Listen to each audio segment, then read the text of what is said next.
আসসালামু আলাইকুম রহমতুল্লাহ। Video editing কোর্সের শিক্ষার্থী ভাই ও বোনেরা, আমরা আজকে ভিডিও এডিটিং রিলেটেড কিছু সমস্যার ব্যাপারে আলোচনা করব।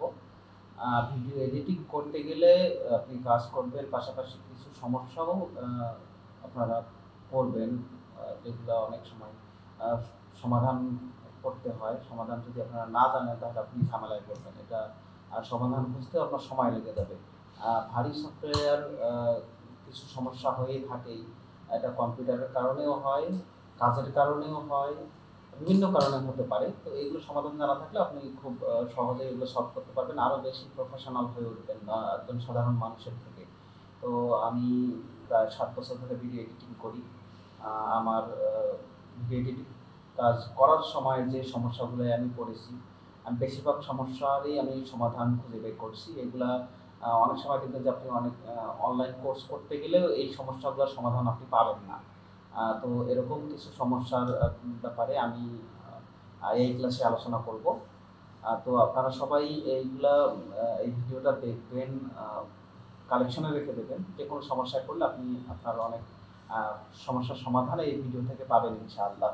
সমস্যা বিভিন্ন কারণে হতে পারে। প্রথমত হচ্ছে হার্ডওয়্যার রিলেটেড সমস্যা হয়।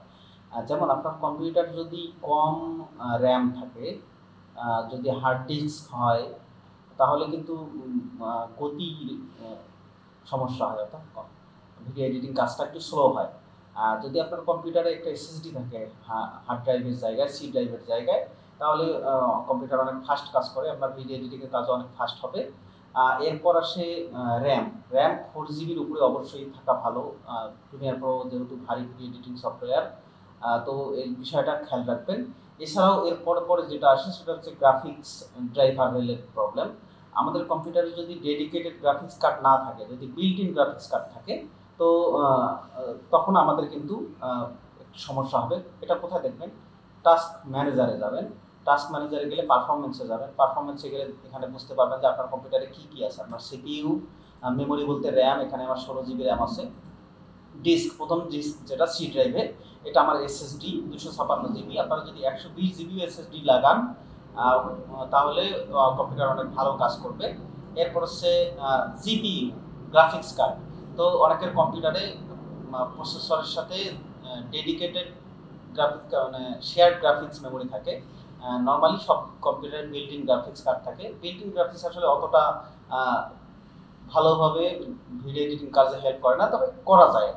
কিন্তু আপনার যদি ডেডিকেটেড একটা গ্রাফিক্স কার্ড থাকে, তো এটা আপনার অনেক বড় চাপ নিতে পারে। আমার এখানে 2 জিবি গ্রাফিক্স কার্ড আছে, তো আমি ভবিষ্যতে এখানে 6 জিবি থেকে 8 জিবি গ্রাফিক্স কার্ড লাগাবো এই পিসিতে। আপনারাও চেষ্টা করবেন এমন কম্পিউটার কেনার সময় যে যাতে গ্রাফিক্স কার্ড কিনতে পারেন, যদি ডেস্কটপ কেনেন, অথবা ল্যাপটপ কিনতে গেলে ডেডিকেটেড গ্রাফিক্স কার্ড আছে এমন ল্যাপটপ দেখে কিনবেন, তাহলে আপনাদের ভিডিও এডিটিং কাজে হেল্প হবে। আর যদি লো কনফিগারেশন কম্পিউটার হয়, সেক্ষেত্রে আপনারা ক্যাপকাট সফটওয়্যারটা ব্যবহার করতে পারবেন যে কোনো ল্যাপটপে। তো একটু কষ্ট করে যদি আপনি র্যামটা বাড়িয়ে নেন আর যদি একটা এসএসডি লাগিয়ে নেন, তাহলে আপনাদের কাজের অনেক সুবিধা হবে। এই ব্যাপারগুলো বললাম। এরপর আপনাদের কম্পিউটারের যে গ্রাফিক্স কার্ড আছে, গ্রাফিক্স কার্ডে একটু সফটওয়্যার লাগে, একটা ড্রাইভার লাগে। তো এইটার ড্রাইভার যাতে আপডেট থাকে, এটা ড্রাইভার আপডেট না থাকলেও আপনার নানা রকম সমস্যা দেখাবে। যেমন একটা সমস্যা হচ্ছে যে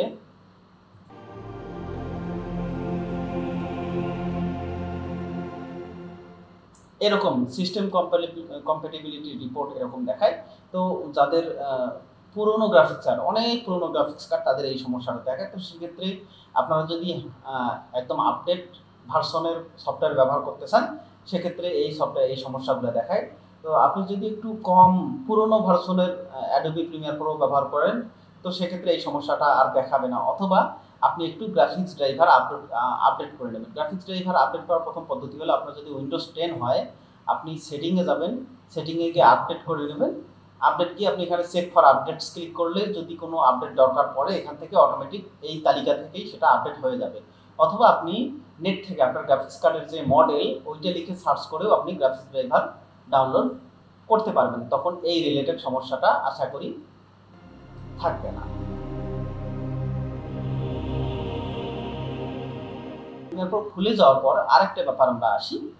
ধরেন আমি এখানকার আগের কোনো প্রজেক্ট ওপেন করতে গেলাম, হ্যাঁ, এই যে এখানে এইটা একটা প্রবলেম। আগে একটা প্রজেক্ট ওপেন করতে গেছি।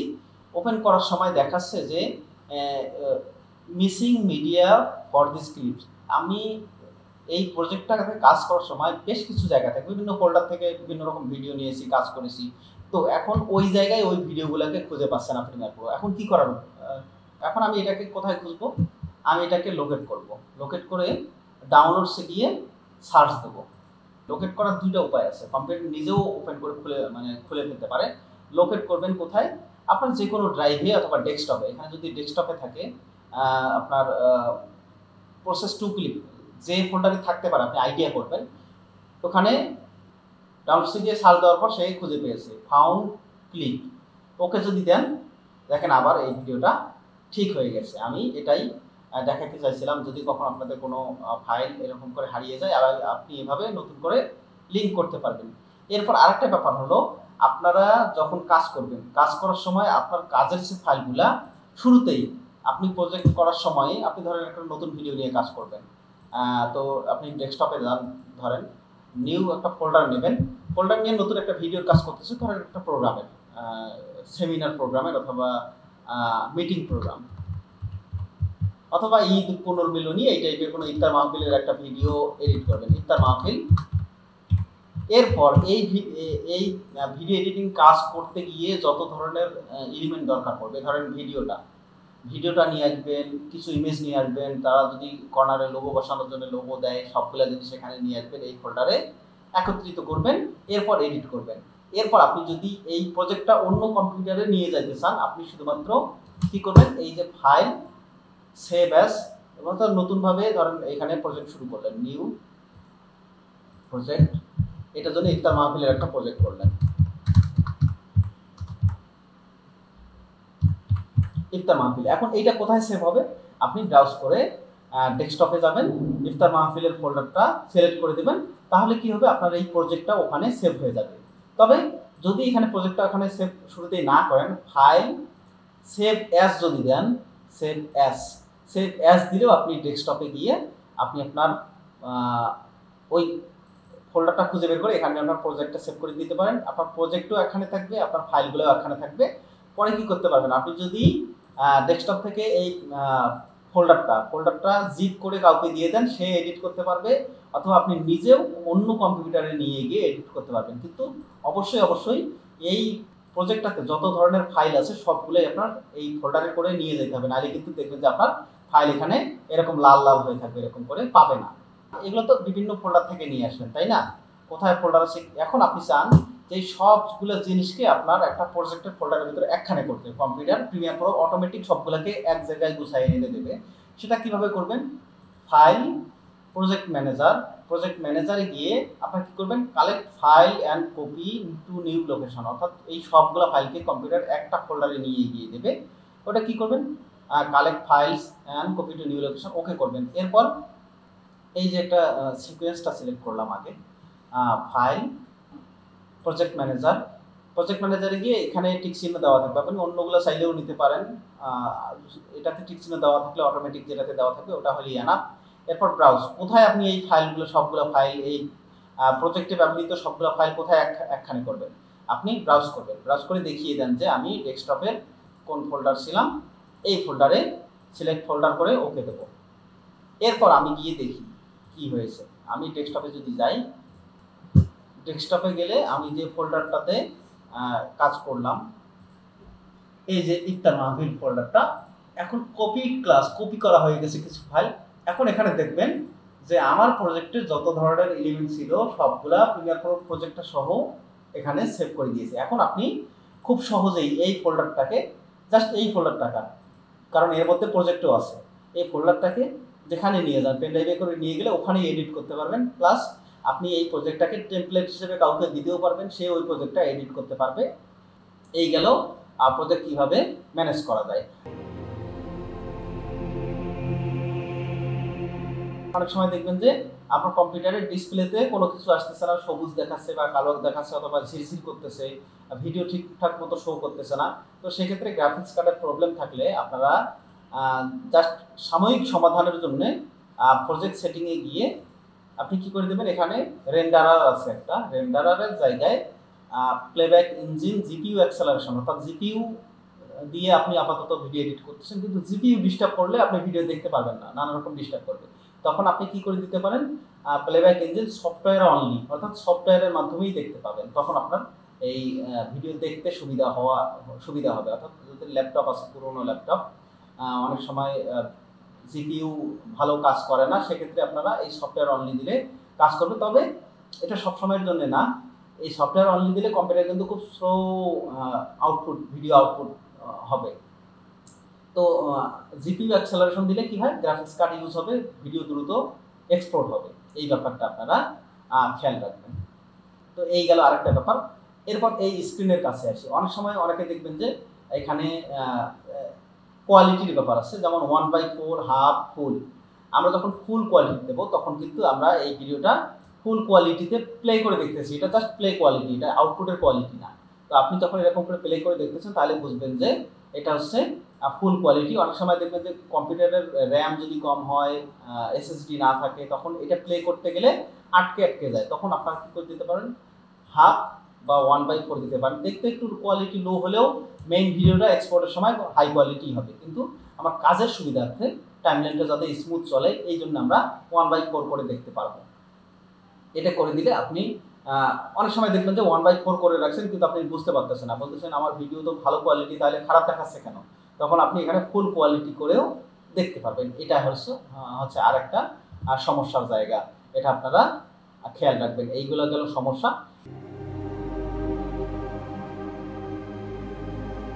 এরপর দেখবেন যে অনেক সময় আপনি ভিডিওগুলো কাটাকাটি করতেছেন। ভিডিওতে কাটাকাটি করার পর এই যে দেখেন, এই যে এই ভিডিওটার প্রান্তে কিন্তু একটা চিহ্ন আছে।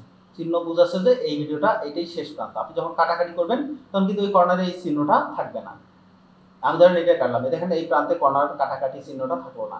এটা কাটাকাটি করলাম, এটা চিহ্নটা থাকলো না। কিন্তু এই অবস্থায় যদি আমি একটা ট্রানজিশন ইফেক্ট দিতে চাই, effects, video transition, dissolved, cross dissolved, এখানে দিলে দেখেন এইরকম একটা ওয়ার্নিং আসে, ইনসাফিসিয়েন্ট মিডিয়া। তার মানে আপনার ভিডিওর যে জায়গাতে ট্রানজিশন দিচ্ছেন ওই জায়গার বাইরে, ওই জায়গায় ভিডিওর একদম শেষ মাথা হয়, এখানে যথেষ্ট পরিমাণ ফ্রেম পাওয়া যাচ্ছে না। আপনার যদি এই ভিডিওটা এরকম করে কাটা হয় তখন কিন্তু এখানে হিডেন কিছু ফ্রেম আছে, তার মানে এখানে তখন এই ইফেক্টটা দেওয়ার সুবিধা হবে। তো অনেক সময় এরকম সমস্যা দেখা দিলে আপনি কিন্তু ভিডিওটা সামান্য করে কেটে নেবেন, কেটে নিয়ে এখন ট্রানজিশন দেন। এখন দেখেন ওরকম কোনো ওয়ার্নিং আসলো না, এটা একটা সমস্যা। আপনারা এই ব্যাপারটাও খেয়াল রাখবেন। এই যে কর্নারে একটা লাল ওয়ার্নিং চিহ্ন আছে, এখানে দেখা যায় কি কি সমস্যা আপনার হচ্ছে। আনএবল টু ইম্পোর্ট ভিডিও ইম্পোর্টে কোনো সমস্যা হলে তখন এরকম ওয়ার্নিং দিতে পারে। অডিও রিলেটেড সমস্যা হলে এরকম ওয়ার্নিং দিতে পারে। টেক্সট রিলেটেড সমস্যা হলে এরকম ওয়ার্নিং দিতে পারে। আপনি কি করবেন, এরকম ক্লিক করে ক্লিয়ার অল করে দেবেন, একদম ক্লিয়ার করে দেবেন। তখন আপনারা এরকম থাকবে না। অবশ্য নতুন কোনো সমস্যা হলে আবার এখানে জমা হবে। এরপর আপনার টেক্সট রিলেটেড অনেক ধরনের সমস্যা হতে পারে। যেমন কাজ করতেছেন, টেক্সট রিলেটেড কাজ করতে গিয়ে অনেক সময় কম্পিউটার হ্যাং হয়ে যায়। এই যে কম্পিউটারের টেক্সট আইকনে টেক্সটে ক্লিক করলাম, টেক্সট টুল, এরপর স্ক্রিনের উপরে ক্লিক করলাম। স্ক্রিনের উপরে ক্লিক করে একটু ওয়েট করবেন যাতে এই ঘরটা দৃশ্যমান হয়, এরপর আপনি টাইপ করতে পারবেন। এখন অনেক সময় কি করা হয়, আমি টেক্সটটা ডিলিট করে দিলাম, এখানে ক্লিক করলাম আর লেখা শুরু করলাম। এই কারণে অনেক সময় টেক্সট টুল দৃশ্যমান হওয়ার আগেই যদি আপনি এরকম লেখা শুরু করেন কম্পিউটার হ্যাং হয়ে যেতে পারে। একটু ওয়েট করবেন, সময় দেবেন, এটা হলো ব্যাপার। এরপর অনেক সময় লিখতে গেলে কম্পিউটারে উল্টাপাল্টা আসে, বাংলা মানে আকার একার রেফ এইগুলো উল্টাপাল্টা কাজ করে, আগে যায় পরে যায়। এই রিলেটেড সমস্যাতে যদি আপনি দেখেন, তো সেক্ষেত্রে আপনি যে লেখাটা লিখতে চান সেটা আগে নোটপ্যাডে লিখে নেবেন। নোটপ্যাডে আপনি লিখে নেবেন, তাহলে আপনার ধরেন বাংলা লেখার ক্ষেত্রে এই সমস্যাটা বেশি হয়। আমার সোনার বাংলা, যখন আপনি এই নোটপ্যাডে লিখে পেস্ট করবেন তখন আর এই রিলেটেড সমস্যাটা থাকবে না। মানে ঘর হয়ে গেছে, ঘর থাকবে না যদি আপনি এখানে ফন্ট সিলেক্ট করে ফেলেন। তো এখানে অনেক ধরনের ফন্ট আছে, আপনারা কি করবেন, কিছু কমন ফন্টে এই যে সাইডে একটা চিহ্ন আছে, এই চিহ্নটা দিয়ে রাখবেন। তাহলে কি হবে, ধরেন অরিন ইউনিকোড, এই স্টারটা দিয়ে রাখলাম। তারপর ধরেন আমার এই ফন্টে চিহ্ন দিয়ে রাখলাম, এটাতে দিয়ে রাখলাম, তাতে কি হবে, আপনি কিছু লিস্টেড ফন্টে এখানে তালিকায় পাবেন। এমন ধরনের কোনো ভিডিও নিয়ে আসতে চাচ্ছেন যেটা কম্পিউটারে সাপোর্ট করে না, ধরেন একটা ফাইল আনতে চাচ্ছেন সাপোর্ট করে না, তখন এখানে একটা ওয়ার্নিং দেখাবে আনসাপোর্টেড মিডিয়া। তো সেক্ষেত্রে কি করতে হয়, ওই ভিডিওটাকে আপনারা অন্য কোনো ভিডিও এডিটর, আপনার চাইলে ক্যাপকাট বা ফরম্যাট ফ্যাক্টরি এরকম কোনো সফটওয়্যার দিয়ে কনভার্ট করে নেবেন। ধরেন অপ্রচলিত প্রাচীন আমলের ফরম্যাট আছে যে ফরম্যাটগুলো প্রিমিয়ার প্রোতে সাপোর্ট করে না, তো সেক্ষেত্রে ওইগুলোকে আপনি একটা কনভার্টার সফটওয়্যার দিয়ে আগে কনভার্ট করে নেবেন, তারপর প্রিমিয়ার প্রোতে নিয়ে আসবেন। অথবা আপনি চাইলে ক্যাপকাট বা অন্য কোনো ভিডিও এডিটরে ওটাকে কনভার্ট করে নিতে পারেন, তারপর প্রিমিয়ার প্রোতে নিয়ে আসবেন। ইমেজের ক্ষেত্রেও এরকম হয়, যেমন ওয়েবপি, ডাব্লিউইপি এরকম কিছু ফরম্যাট আছে, এই ফরম্যাটগুলো প্রিমিয়ার প্রোতে সাপোর্ট করে না। তো সেক্ষেত্রে ওই ধরনের যে ছবিগুলো প্রিমিয়ার প্রোতে সাপোর্ট করে না ওগুলোকে একটু কনভার্ট করে নেবেন। আপনার কম্পিউটারে পেইন্ট নামে, এমএস পেইন্ট নামে সফটওয়্যার আছে,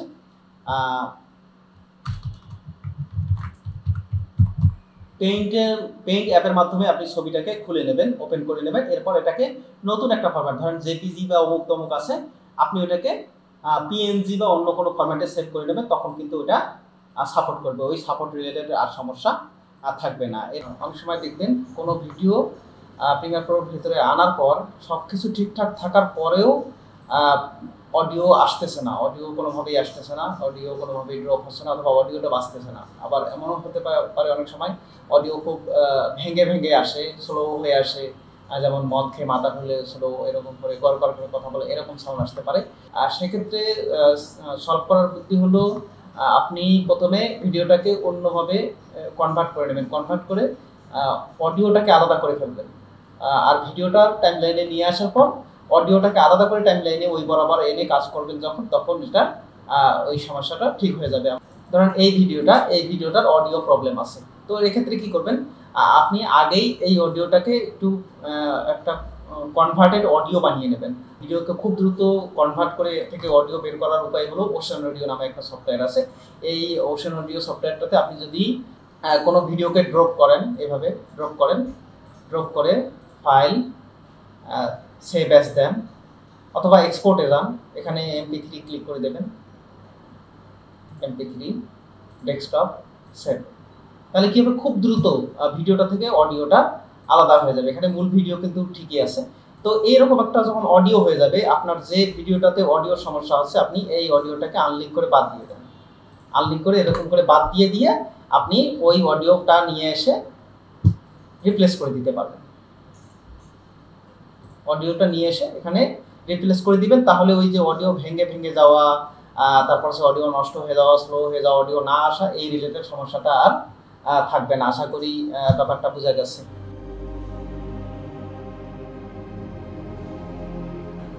যদি প্রিমিয়ার প্রোতে কাজ করার সময় বাংলা লেখা ভেঙে যায়, তো সেক্ষেত্রে আপনি যদি বাংলা ফন্টের জন্য আলাদা একটা সেটিং করে রাখেন, তো সেক্ষেত্রে আর বাংলা ফন্ট রিলেটেড আর কোনো সমস্যা হবে না। তখন আপনি ইউনিকোড বা এনসি যে কোনো ফরম্যাটেই বাংলা লিখতে পারবেন। তো সেক্ষেত্রে ইউনিকোডের জন্য ইউনিকোড ফন্ট আর এনসির জন্য এনসি ফন্ট সিলেক্ট করে দিলেই হবে। তো আমরা সেই সেটিংটা কীভাবে করব, এডিটে যাব, এডিটে গিয়ে প্রেফারেন্সে যাব, প্রেফারেন্সে গিয়ে গ্রাফিক্সে ক্লিক করব। গ্রাফিক্সে ক্লিক করলে আপনার এই পপ আপ উইন্ডোটা চলে আসবে। এখানে গ্রাফিক্স সিলেক্ট থাকা অবস্থায় এখানে টেক্সট ইঞ্জিনের জায়গায় South Asian and Middle Eastern আর লাইগেসার হিন্দি ডিজিট এই অপশনগুলো আপনি সেট করে রাখবেন। এখানে সোলামান রিপি দিয়ে রাখতে পারেন, এরপর ওকে দিয়ে দেবেন। এরপর আপনি নতুন করে যখন লিখবেন তখন আর এই সমস্যাটা থাকবে না। অনেক সময় প্রিমিয়ার প্রো নতুন করে ক্লোজ করে ওপেন করা লাগতে পারে। আশা করি এরপর এই বাংলা ফন্ট ভেঙে যাওয়ার সমস্যাটা থাকবে না। অনেক সময় কি হয়, আমরা দেখেন এখানে যে ট্র্যাকগুলো আছে, এই ট্র্যাকগুলোতে এরকম করে ক্লিক করা আছে, ঠিক না? আপনি দেখবেন যে এই ট্র্যাকগুলোতে এরকম ক্লিক করা আছে। কখনো যদি না থাকে তখন কি হবে, ধরেন কোনোটাতেই এরকম নাই, তখন কি হবে, আপনি একটা ভিডিও আনতে যাচ্ছেন, এই দেখেন ভিডিও আসতেছে না। অনেক সময় ভিডিও আনতে চাচ্ছেন কিন্তু ভিডিও টাইমলাইনে আসে না, ঘটনা কি? তখন আপনি খেয়াল করে দেখবেন যে আপনার ভিডিও লেয়ার অ্যাক্টিভ আছে কিনা। এখন দেখেন চলে আসলো। অনেক সময় এই কাজটা হতে পারে কোথায়, A1 অ্যাক্টিভ নেই, তখন আপনি ভিডিও নিয়ে আসবেন কিন্তু অডিও আসবে না। এটা একটা ঝামেলা, অনেক সময় এই খেয়াল না থাকার কারণে এরকম হয়ে থাকে। তখন আপনি অডিও লেয়ার অ্যাক্টিভ করে দেবেন, এরপর আপনি এটাকে নিয়ে আসেন। এখন দেখবেন যে এটা ঠিকই চলে আসতেছে।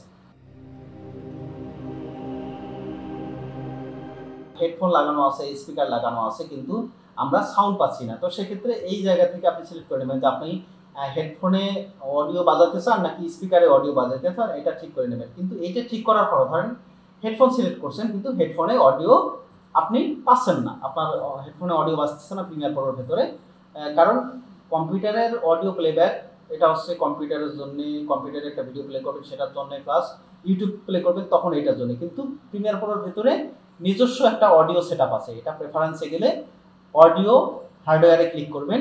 অডিও হার্ডওয়্যারে ক্লিক করার পর এখানে আসবে, এখানে আউটপুট আলাদা করে দেওয়া আছে যে আপনার ইনপুট কি হবে, মাইক্রোফোন অমুক তমুক যেটাই আসুক। এরপর হচ্ছে আপনার স্পিকার কোনটা হবে, স্পিকারের জায়গায় আপনি দিয়ে দেবেন কি হেডফোন, এখানে হেডফোন দিয়ে দেবেন। হেডফোন সিলেক্ট করার পর এখন আপনার অডিও দেখবেন যে আপনার কানে বাজতে শুরু করবে, হেডফোনে বাজা শুরু করবে। এই ব্যাপারটাও একটা অনেক সময় সমস্যা হয়ে থাকে, আপনারা এটা খেয়াল করবেন। এরপর হচ্ছে অডিও চ্যানেল, আপনার অডিও নিয়ে আসছেন কিন্তু অডিও এক কানে বাজে, তো সেটা আগেই এই ব্যাপারটা আলোচনা আমরা করেছি। যে কোনো অডিও নিয়ে আসার পর যদি আপনার অডিও চ্যানেল সমস্যা থাকে, ধরেন আমি একটা অডিও নিয়ে আসলাম, এটাকে টাইম লাইনে আনলাম, টাইম লাইনে আনলে এটা দেখা গেল যে এইটার অডিওটা ডাবল ক্লিক এখানে করে দেখি, দুই স্টেরিও অডিও, অর্থাৎ দুই কানেই এটা ঠিকমতো বাজবে। অনেক সময় কি হয় অডিও এক কানে বাজে, অর্থাৎ এক অডিও হয়। আমি এটাকে আগেই ওরকম করে দেখাচ্ছি, প্রপার্টিসে না, এটা হচ্ছে মডিফাই অডিও চ্যানেল মনো। এখন যদি এটাকে এনে দেখি, এখানে দেখেন অডিও লাইন একটা, অনেক সময় এরকম হলে এক কানে বাজে। তো অনেক সময় কি হয় অডিও যদি মনো হয় তারপরও দুই কানে বাজে, এটা দুই কানে কমন হিসেবে বাজে। তো এই যে অডিওটা মনো দেখা যাচ্ছে, আপনি যদি অডিওটা নিয়ে কাজ করতে চান তো যে কোনো ভিডিওতে অডিও যদি এরকম দেখায় টাইমলাইনে আনার পর আপনি ওটা নিয়ে কাজ করবেন না, আগেই ওটাকে স্টেরিও করে নেবেন, মডিফাইয়ে যাবেন, অডিও চ্যানেল, এটাকে স্টেরিও ক্লিক করবেন, এরপর ওকে দিয়ে দেবেন। এখন যদি আপনি অডিওটাকে নিয়ে আসেন দেখা যাবে যে আপনার অডিওটা স্টেরিও দেখাচ্ছে, অর্থাৎ দুই কানে সমানভাবে বাজবে, দুই চ্যানেলই সমানভাবে কোয়ালিটি ঠিক থাকবে। ইরর কম্পাইলিং মুভি, এটা একটা গুরুতর সমস্যা। এই সমস্যাটা অনেক সময় দেখা যায় যে আপনি একটা ভিডিও আউটপুট দিচ্ছেন, আউটপুট নিচ্ছে না, বারবার নানা রকম সমস্যা করতেছে। এটা দেখতে অনেকটা এরকম যে এরকম error compiling movie, export error, video export হবে না, থেমে যাবে বারবার। তো সেক্ষেত্রে এখানে খেয়াল করলে দেখবেন এখানে দেখা যাবে যে অ্যারাউন্ড টাইম কোড, মানে কোন জায়গায় সমস্যা, অর্থাৎ ভিডিওর 15 সেকেন্ড থেকে 1 মিনিটের মধ্যে সমস্যাটা, 15 সেকেন্ড থেকে 1 মিনিটের মধ্যে যে কোনো একটা জায়গায় সমস্যা হতে পারে। অনেক সময় দেখা যাবে যে 15 সেকেন্ড থেকে 20 সেকেন্ডের মধ্যে, তখন আপনি খুব সহজে বুঝতে পারবেন যে 15 সেকেন্ড থেকে 20 সেকেন্ডের মধ্যেই সমস্যাটা আছে। তখন আপনি খুঁজে বের করবেন যে কোন জায়গায় আসলে সমস্যাটা।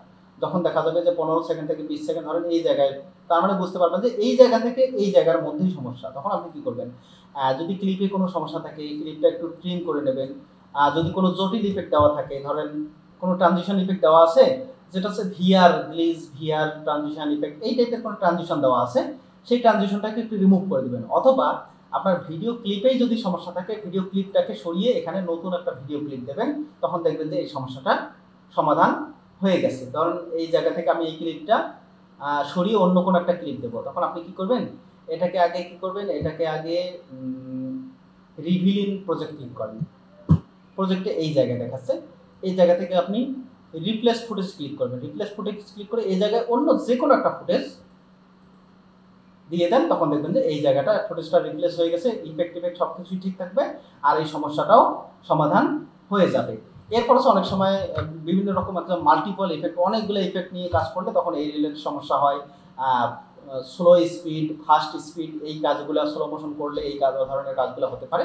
কিছু ইফেক্ট সরিয়ে দেখবেন যে সমস্যাটা সমাধান হচ্ছে কিনা।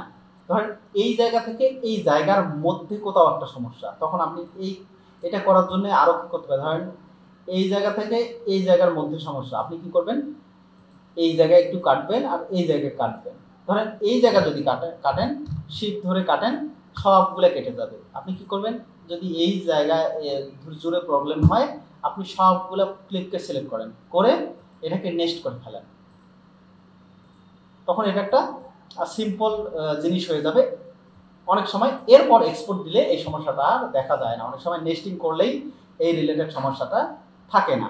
আরেকটা সমাধান হলো অনেক সময় ক্লিপ বিভিন্ন জায়গা থেকে নেওয়ার কারণে আপনার হার্ড ডিস্কের ডিস্টার্ব থাকার কারণে এইরকম সমস্যা করতে পারে। অর্থাৎ আপনি যে ক্লিপটা নিয়ে কাজ করতেছেন সেই ক্লিপটা এমন জায়গায় আছে ওই ড্রাইভটার সমস্যা, তখনও এই ধরনের প্রবলেম থাকতে পারে। তো সেক্ষেত্রে কী করবেন, আপনি একটু আপনার কম্পিউটার ক্যাশ মেমোরি যেগুলো হচ্ছে আপনি কাজ করতে করতে জাঙ্ক ফাইল জমা হয়, এই জিনিসগুলো একটু ক্লিন করে দেবেন। কোথায় যাবেন, মিডিয়া ক্যাশে গেলে আপনার এখানে media cash file delete click করবেন। ওকে, তখন কি হবে, আগে থেকে জমা কিছু জাঙ্ক ফাইল এখানে ক্লিয়ার হয়ে যাবে এই সমস্যাটা। এরপর দিয়ে দেবেন যে সমস্যাটা সমাধান হয়েছে কিনা। এরপরও যদি সমস্যা সমাধান না হয় আপনি কি করবেন, আগে যেটা দেখাচ্ছি ফাইল ম্যানেজারে যাবেন, প্রজেক্ট ম্যানেজারে যাবেন। প্রজেক্ট ম্যানেজারে গিয়ে প্রজেক্টের সব ফাইলগুলোকে এক জায়গায় নতুন কোনো জায়গায় মুভ করবেন। প্রয়োজনে অন্য ড্রাইভে থাকলে আপনি ডেস্কটপে নিয়ে যাবেন, ডেস্কটপে নতুন একটা ফাইল ফোল্ডার খুলে এটাকে নিউ ফোল্ডার করে এখানে সিলেক্ট ফোল্ডার করে ওকে দেবেন। তাহলে কি হবে, আপনার প্রজেক্টে সব কিছু নতুন ফোল্ডারে জমা হয়ে যাবে। এরপর আপনি যদি এক্সপোর্ট দেন তখন আপনার প্রজেক্টটা ঠিক হয়ে যাবে। রেন্ডারিং স্পিড কম পাইলে আপনি সি ড্রাইভে যদি ফাইল রাখেন, ডেস্কটপে ফাইল রাখেন, তাহলে দ্রুত ভিডিও এক্সপোর্ট হয়। তো আমরা দেখলাম যে ইরর কম্পাইলিং মুভি রিলেটেড কোনো সমস্যা দেখা দিলে আপনি এভাবে সমাধান করতে পারবেন। এটা হচ্ছে সবচেয়ে বেশি দেখা দেওয়া সমস্যা প্রিমিয়ার প্রোতে কাজ করার সময়।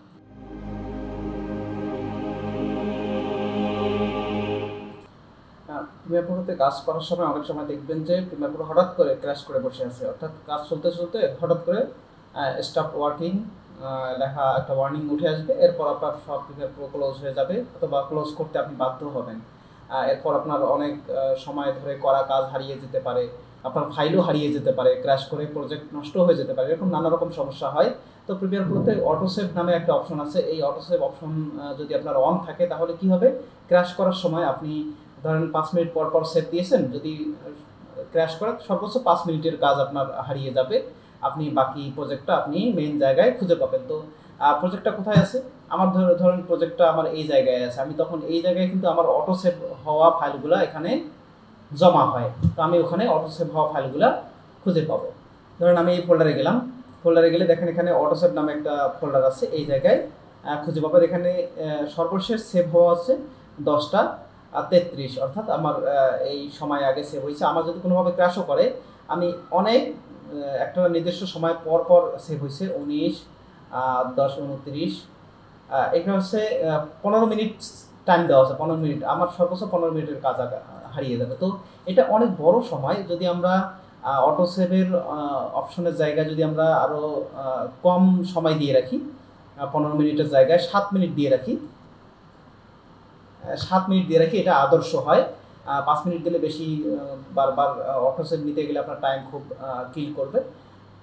এরপর আপনার প্রজেক্ট অটোমেটিক 5 মিনিট পর পর সেভ হবে। এরপর আপনার যদি কোনোভাবে ক্র্যাশও করে, আপনি আবার নতুন করে ওপেন করলে আপনার প্রজেক্ট দেখবেন যে অনেক কিছু আগের মতো নাই। তো সেক্ষেত্রে আপনি অটো সেভ ফাইল খুঁজে বের করবেন। এরপর সর্বশেষ যেটা দেখা যাবে, এখানে টাইমটা দেখে নেবেন, সর্বশেষ যে টাইমটা সেটা দেখে নেবেন, 10:46 সেটা আমার আগে সেভ হয়ে গেছে। এরকম টাইমটা দেখে নেবেন, যেটা সর্বশেষ হবে সেটাই আপনি আবার ডাবল ক্লিক করে ওপেন করবেন।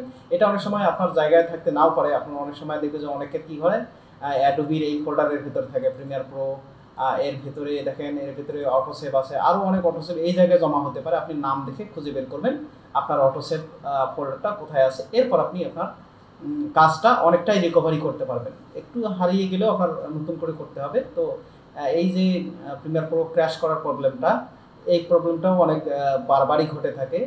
প্রজেক্টগুলো গুছায় রাখবেন। এরপর যদি হারিয়ে যায়, মানে কখনো ক্র্যাশ করে প্রিমিয়ার প্রো, সেক্ষেত্রে ওই ফোল্ডার থেকে আপনি আপনার প্রজেক্টটা খুঁজে বের করবেন। প্রিমিয়ার প্রো অন করার সময় যদি বারবার ক্লোজ হয়ে যায়, অন না হয়ে ক্র্যাশ করে, তো সেক্ষেত্রে আপনারা প্রিমিয়ার প্রোর অনেক ধরনের সমস্যা থাকে, ড্রাইভার রিলেটেড সমস্যা থাকে, পিসি সমস্যা থাকে। আপনি একটু উইন্ডোজ আপডেটটা চেক করে নেবেন, আপনার ফাইলগুলো কোথায় রাখছেন সেগুলো ঠিক করে নেবেন। তারপর হচ্ছে অন্যান্য যে সফটওয়্যারগুলো রান আছে সেগুলো ক্লোজ করে নেবেন। ধরুন আপনার প্রিমিয়ার প্রো এক ভার্সন, ফটোশপ আর এক ভার্সন, ইলাস্ট্রেটর আর এক ভার্সন, এই রিলেটেড সমস্যা থাকলেও অনেক সময় এই সমস্যাটা হয়ে থাকে। ওয়ার্ক স্পেস আনঅর্গানাইজ যদি থাকে, ধরেন আপনি কোনো একটা ইফেক্ট কন্ট্রোল খুঁজে পাচ্ছেন না, যেটা অনেক সময় দেখেন ইফেক্টস খুঁজে পাচ্ছেন না, ইফেক্ট কন্ট্রোল খুঁজে পাচ্ছেন না। তো সেক্ষেত্রে এরকম অনেকগুলো মেনু জমা হয়ে গেলে কর্নারে এরকম তালিকা দেখা যায়। অনেকগুলো যদি আপনি সিকোয়েন্স জমা হয় তখন এখানে কর্নারে দেখা যাবে। এখানে আপনার ইফেক্ট কন্ট্রোল খুঁজে না পেলে কোথায় পাবেন? এই দেখেন ইফেক্ট কন্ট্রোলস এখানে খুঁজে পাবেন। এইভাবে আপনি উইন্ডোগুলো খুঁজে পাবেন। অনেক সময় কি ধরেন ইফেক্ট কন্ট্রোল পুরো হারায় গেছে, কেটে দিয়েছেন পুরো, তো কিভাবে আনবেন? উইন্ডো, এখানে যাবেন ইফেক্ট কন্ট্রোল, খুঁজে বের করবেন ইফেক্ট কন্ট্রোল। এখন দেখেন এটা চলে আসছে। এইভাবে আপনি হারানো উইন্ডোগুলোকে খুঁজে পেতে পারেন। একদম উল্টাপাল্টা হয়ে গেলে ওয়ার্ক স্পেসে যাবেন, গিয়ে রিসেট টু সেভ লেআউট করবে দেন, তাহলে আপনার একদম অরিজিনাল যে লেআউট ছিল আপনার সেই ইন্টারফেসটা চলে আসবে। তো অনেক সময় এই যে ওয়ার্ক স্পেস চেঞ্জ করার কারণে আপনি অনেক সময় এই সিকোয়েন্স খুঁজে পাবেন, ট্যাবগুলো খুঁজে পাবেন না। তো এক এক সেটআপে এক একভাবে থাকে, তো তখন আপনি কি করবেন? এখান থেকে ট্যাবগুলো প্রজেক্ট থেকে খুঁজে বের করতে পারবেন। এই দেখেন আমার প্রজেক্টটা চলে আসছে। অথবা আপনি এখান থেকে খুঁজে দেখুন যে এই উইন্ডোতে গেলে আপনার প্রজেক্টটা দেখাচ্ছে কিনা। তো এক এক প্রজেক্টে এক এক রকম সেটআপ থাকে, তো এই কারণে আপনার মনে হবে যেন হারাই গেছে, কিন্তু আসলে হারাবে না, সবকিছু এখানে থাকবে। আপনি সার্চ করেও খুঁজে পেতে পারেন, অথবা আপনি এইগুলো ওয়ার্ক স্পেসগুলোতে গিয়ে চেক করে দেখলেও সেটা খুঁজে পাবেন। আমরা প্রিমিয়ার প্রোতে যখন কোনো সিকোয়েন্স শুরু করি তখন আমরা হয় ফাইল, নিউ, সিকোয়েন্স, তারপরে সেখানে মাপ দিয়ে আমরা একটা প্রজেক্ট শুরু করি। অথবা আমরা কি করি? আমরা যে ডকুমেন্টটা, যে সিকোয়েন্সটা তৈরি করতে চাই, যে ফাইলটা নিয়ে আসছি সেটাকে আমরা টাইম লাইনে এরকম করে ড্র্যাগ অ্যান্ড ড্রপ করি। তাতে কি হয়? একটা সিকোয়েন্স তৈরি হয়ে যায়। তো অনেক সময় কি হয়, ক্যামেরার ফুটেজ ডিরেক্টলি এভাবে ড্র্যাগ অ্যান্ড ড্রপ করলে একটা ক্যামেরার র ফাইল, এরকম একটা ফরম্যাট, ক্যামেরার র ফরম্যাটটা এখানে সেট আপ হয়ে যায়। তো এরকম কালার দেখায়। তো এটা কি কারণে হয়? এটার কারণ হলো যে ক্যামেরার যে ডিফল্ট একটা কালার থাকে সেই কালারটা আসার কারণে এরকম হয়। তো আমরা যদি কখনো এরকম কোনো সমস্যা পাই যে ফুটেজে এরকম সমস্যা করতেছে, তো এটা মনে রাখবেন যে কোনো ফুটেজ সরাসরি টাইমলাইনে এনে এডিট করার সময় যদি কালার রিলেটেড কোনো সমস্যা হয়, আপনারা অবশ্যই সিকোয়েন্স সেটিং, এখানে সিকোয়েন্সটাতে ক্লিক করে সিকোয়েন্স সেটিং চেক করে দেখবেন। সিকোয়েন্স সেটিং চেক করে দেখার পর আপনি এখানে চেক করে দেখবেন যে অন্য কোনো ফরম্যাট আছে কিনা। যদি রেক 709 থাকে তাহলে ঠিক আছে, অন্য ফরম্যাট থাকলে 709 করে নেবেন। এরপর কালার রিলেটেড কাজ করতে হলে সেটা করে নেবেন। আমরা কোনো সিকোয়েন্স নেওয়ার সময় কি করি? এইভাবে নিউ সিকোয়েন্স ফ্রম ক্লিপ, অথবা ফাইলটাকে ড্র্যাগ অ্যান্ড ড্রপ করি টাইমলাইনে, তাহলে ওই রিলেটেড ফাইল তৈরি হয়ে যায়। যদি আমরা এখান থেকে নতুন একটা কালার ম্যাট বা এই নামে কোনো একটা সিকোয়েন্স তৈরি করে, এইভাবে একটা কালার ম্যাট তৈরি করে এর নামে একটা সিকোয়েন্স তৈরি করি, নিউ সিকোয়েন্স ফ্রম ক্লিপ, তাহলে কিন্তু এই কালার রিলেটেড সমস্যাটা আর হয় না।